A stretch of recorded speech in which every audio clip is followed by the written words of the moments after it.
Japanese submarine slammed 2 torpedoes into our side, Chief.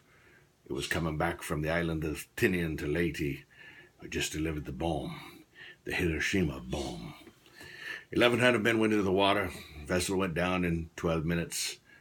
Didn't see the first shark for about an hour and a half. Tiger, 13-footer. You know how you know when you're in the water, Chief. You tell from looking at the dorsal to the tail.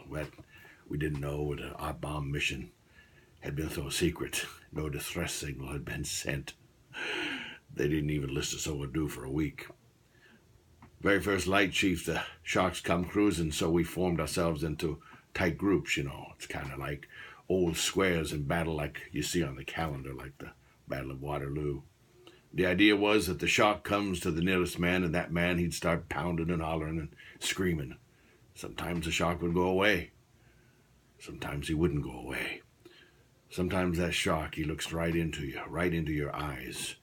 You know the thing about that shark, Chief, he's got lifeless eyes, black eyes, like a doll's eyes. When he comes at you, it doesn't even seem to be living until he bites you, and those black eyes roll over white. And then you hear the terrible high-pitched screaming, and the ocean turns red, and despite all of the pounding and the hollering, they all come in and rip you to pieces. You know, by the end of the first dawn, lost 100 men. I don't know how many sharks, maybe 1,000. I don't know how many men. They averaged 6 an hour. On Thursday morning, Chief, I bumped into a friend of mine, Herbie Robinson from Cleveland, baseball player, bosom's mate. I thought he was asleep, reached over to wake him.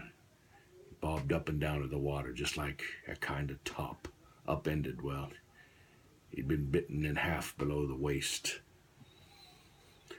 Noon the 5th day, Mr. Hooper, a Lockheed Ventura saw us. He swung in low, and he saw us. He's just a young pilot, a lot younger than Mr. Hooper here. Anyway, he saw us, and he came in low.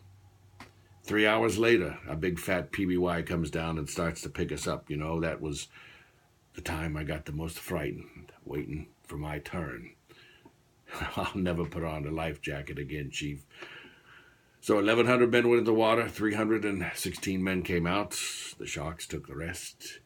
June 29th, 1945. Anyway, we delivered the bomb.